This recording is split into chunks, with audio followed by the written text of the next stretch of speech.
হরিজন সম্প্রদায়ের রতনচন্দ্র পেশায় একটি শিক্ষা প্রতিষ্ঠানের পরিচ্ছন্নতা কর্মী। প্রতিষ্ঠানটির প্রায় সকল শিক্ষার্থীর নাম মুখস্থ তার। স্কুল পালানো কিংবা ক্লাস ফাঁকি দেওয়া শিক্ষার্থীদের খুঁজে এনে দেন পিতৃতুল্য পরামর্শ। প্রয়োজনে নিজ খরচে ফোন করেন অভিভাবকদের। যখন ক্লাস পিরিয়ডে আমরা কিছু অনেক দরকারিপূর্ণ কাজ থাকে বাইরে, তখন যেতে চাই, তিনি মানা করেন যে এখন যাওয়া যাবে না, ক্লাস চলছে, একটু পরে যাও। এরকম আরো তিনি অনেক বিষয়ে আমাদেরকে গাইডলাইন দিয়ে থাকেন। তবে তার দায়িত্ব এখানেই থেমে নেই। পরিচ্ছন্নতা কাজের পাশাপাশি দীর্ঘদিন ধরে শিক্ষা প্রতিষ্ঠানটির গেটম্যানের দায়িত্ব পালন করে আসছেন, তাও আবার স্বেচ্ছায়, কোনো বাড়তি পারিশ্রমিক ছাড়া। তাকে চিনি না, আমি আসলে ভালোবাসাকে চিনি। আসলে পাশাপাশি আমার বাচ্চা কাচ্চারা ওদের সাথে থাকতে আমার খুব ভালো লাগে, ওদের সাথে চলতে আমার খুব ভালো লাগে। ভিশন এসি নিয়ে এলো মানি ব্যাক গ্যারান্টি অফার।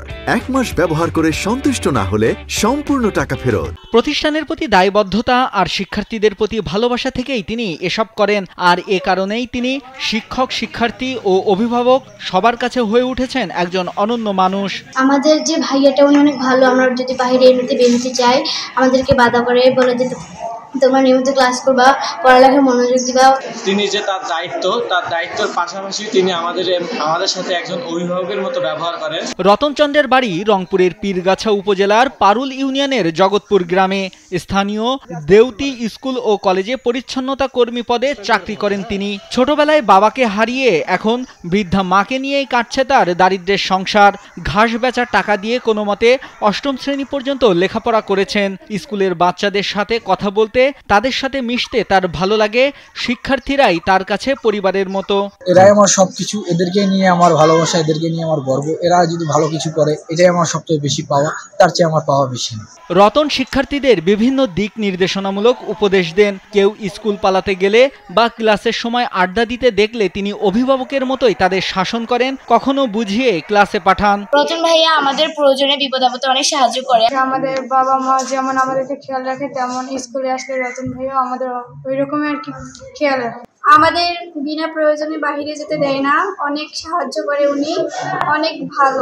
শুধু শিক্ষার্থীরাই নয়, কোনো শিক্ষক যদি পরপর 2 দিন স্কুলে না আসেন, তাহলে তিনি মোবাইলে সেই শিক্ষকের খোঁজ খবর নেন। তার দায়িত্ববোধ ও অমায়িক ব্যবহারের কারণে শিক্ষকরা তাকে কর্মচারী মনে করেন না, নিজেদের পরিবারের সদস্য বলেই মনে করেন। সব ছাত্রদের সঙ্গে তার একটা ভালো সম্পর্ক, এই যে একটা বন্ধন, আমরা কখনো মনে করি না যে তিনি আমাদের এই প্রতিষ্ঠানের 4র্থ শ্রেণীর একজন কর্মচারী।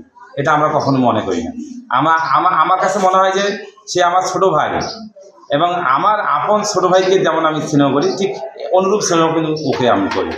রতনচন্দ্র পরিচ্ছন্নতা কর্মীর পাশাপাশি গেটম্যানের দায়িত্ব সহ প্রতিষ্ঠানের যে কোনো কাজ স্বাচ্ছন্দ্যে করেন। তার জন্য নেন না বাড়তি কোনো টাকা। রতনের উত্তরোত্তর মঙ্গল কামনা করেন প্রতিষ্ঠানটির অধ্যক্ষ ABM মিজানুর রহমান সাজু। সে একটা উদারমুখী ছেলে। আমি আশা করবো যে আরও যেন তার স্পিডটাকে সে এই প্রতিষ্ঠানের সুনামের সাথে নিজেকে কাজে লাগায়। রতনের কাছে টাকা পয়সার তেমন চাহিদা নেই, যা বেতন পান তাতেই সন্তুষ্ট তিনি। তার স্কুলের শিক্ষার্থীরাই তার আশা ও স্বপ্ন। রতনের মতো দেশের প্রত্যেকটা মানুষ যদি স্বপ্রণোদিত হয়ে যে যার দায়িত্ব সঠিকভাবে পালন করত, তাহলে এই দেশটা সত্যিকারের সোনার বাংলা হতো। নাইমুল হাসিব, কালবেলা।